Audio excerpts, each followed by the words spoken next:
siamini kwamba jamaa amekufa.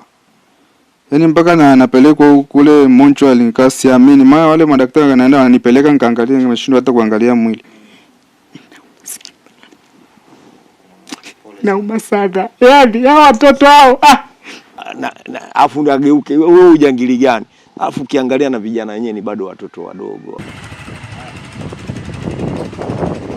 Safari ya vijana watatu kutoka Arusha kuelekea Babati mkoani Manyara kwa ajili ya kushiriki mazishi ya rafiki yao imegeuka kuwa msiba mwingine baada ya mmoja wao Sefu Musa kupoteza maisha katika mazingira ya kutatanisha eneo la Ngorongoro mkoani Arusha. Yaani hicho kifo ni brother, nikwambia jana nilikuwa nimechanganyikiwa siele. Yaani kwa siamini kwamba jamaa amekufa. Yaani mpaka na napelekwa kule Montreal nikasiamini. Maana wale madaktari wanaenda wananipeleka nikaangalia, nimeshindwa hata kuangalia mwili. Ingawa sasa nimetoka pale sielewi, nikaenda kudondokea shambani huko.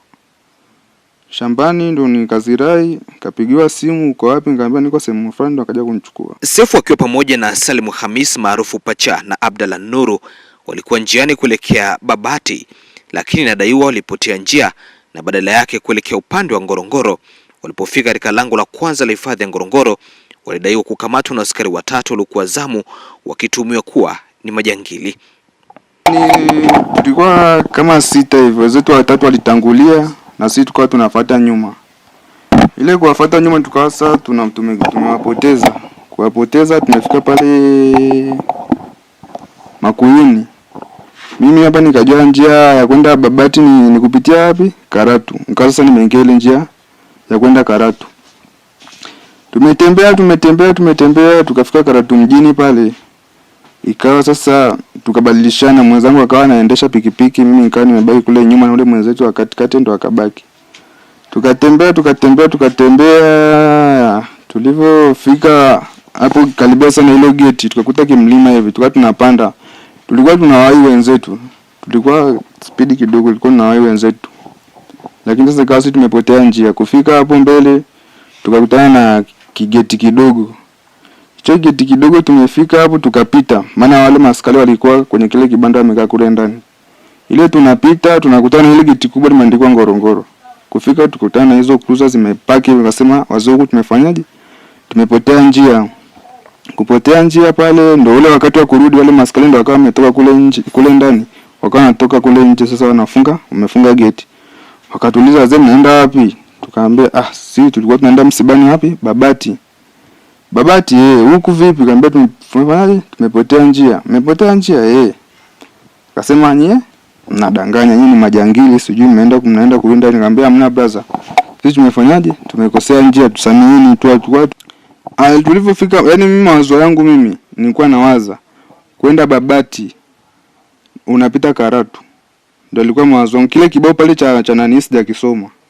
Kwa hiyo mimi nikaingia hivi. Ulikuwa umepakizana kwa mara yangu ya kwanza kwenda Babati. Sasa wenzangu nikajua kama mimi nikajua napajua.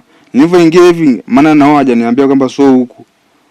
Tukasa tu wote tunaenda. Sasa tulikuwa tunatembea tu wao wenzetu wa mbele ambao ndo walikuwa napajua. Tukio hilo ndilo lilobadilisha safari yao kwa mkasa, ambapo kwa mujibu wa Abdalla Nuru walivuliwa nguo zote na kulazwa kwenye miba huku akipigwa na kufanywa vitendo vya ukatili. Abdalla anaeleza kuwa Sefu alipata majeraha makubwa na baadaye kuvimba sehemu mbalimbali za mwili wake, hali iliyozidi kuwa mbaya na kupelekea kukimbizwa hospitalini. Jambo TV imefika mtaa wa Matejo na kuzungumza na Abdalla Nuru ambaye ameeleza kwa undani mateso aliyodai kuyapata na namna alivyojaribu kuokoa maisha ya Sefu. Hata hivyo, licha kukimbizwa hospitali ya Lutheran Karatu, Sefu alifariki dunia akiwa njiani. Salim Hamis naye alifikishwa hospitalini akiwa katika hali mbaya na anaendelea kupatiwa matibabu. Ambao wafanyaje, vueni nguo.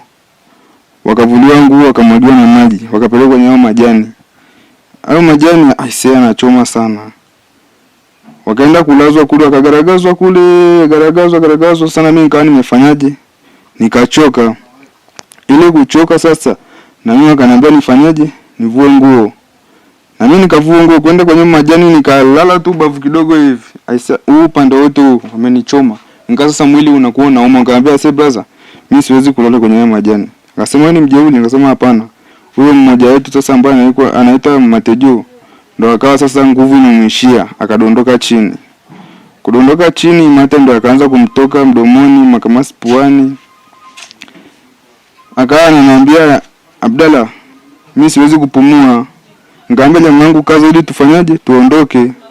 Akasema mimi siwezi kupumua. Nikawa sasa nikafanyaje, namvua viatu. Wakati huo maskari anakuwa anatuangalia tu.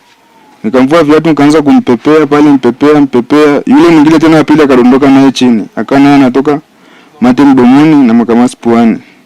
Sasa wale maskari walivyoona jamaa hali inakuwa ngumu, wakaenda kumnunulia Fanta. Akasema sijui ni sukari imeshuka.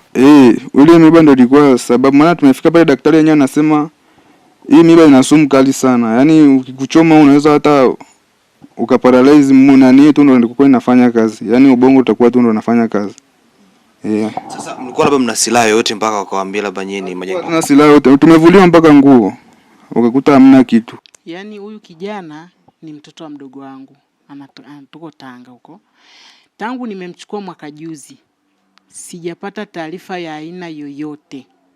Yaani hata kugombana na wenzake mtaani.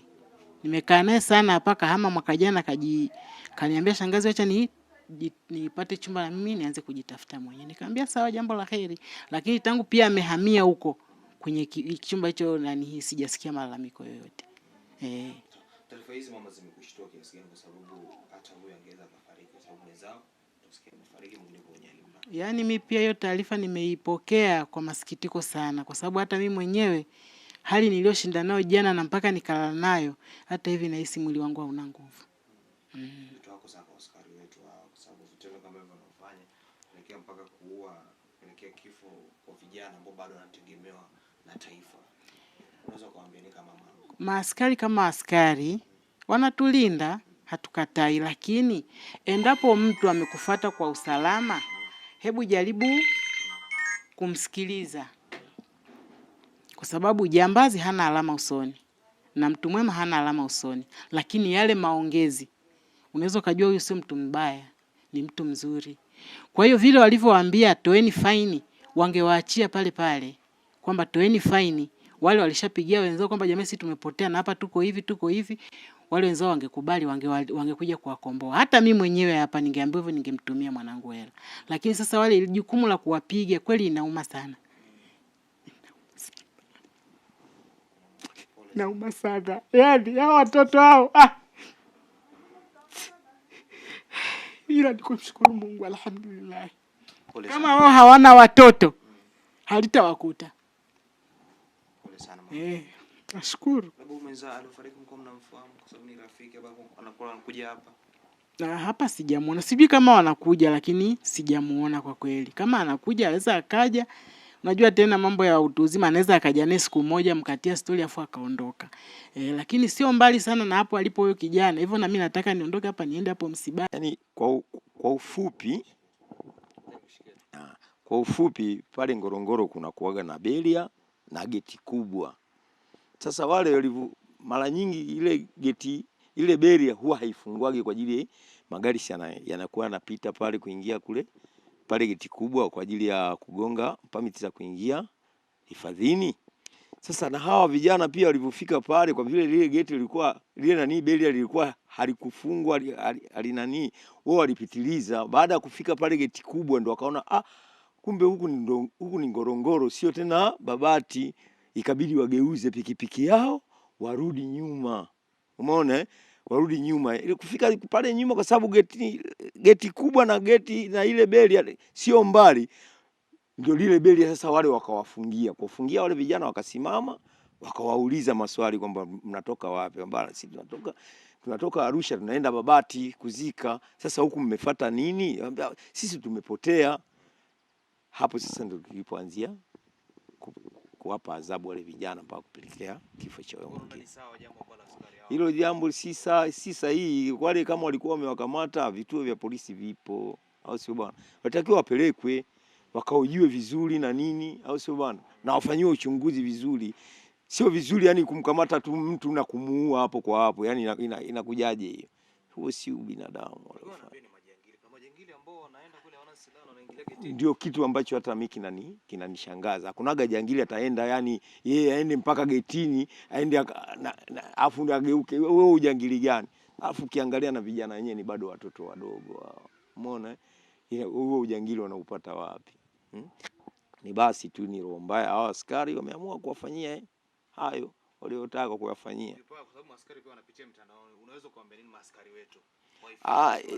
Yani wasichukulie sheria haraka haraka mikononi bila kujua kwamba bila ya kufanya uchunguzi. Na ndio maana serikali yetu ya Tanzania, hata kama mtu amefanya kitu, kwanza kinatakiwa kitu kwanza kichunguzwe kwamba ni kweli amefanya, umeona bwana, na alifanya kwa ajili ya nini, na sio bwana.